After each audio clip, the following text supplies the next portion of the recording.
Mga kapuso, may hinihintay po ba kayong balikbayan box na padala mula sa inyong mga kamag-anak sa abroad? Pwede nyo na po yung matrace sa pamamagitan ng Balikbayan Box online tracker na inilunsad ng Bureau of Customs. Ito raw ang solusyon ng ahensya sa mga reklamo tungkol sa matagal na pagdating ng mga package.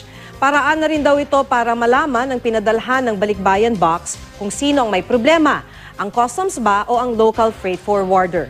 Para ma-access ang Balikbayan Box Tracker, kailangan lang pumunta sa website ng BOC na customs.gov.ph at i-click ang Balikbayan Box Tracker. Kailangang alam ang pangalan ng forwarder at ang Bill of Landing Number para ma-monitor ang padala.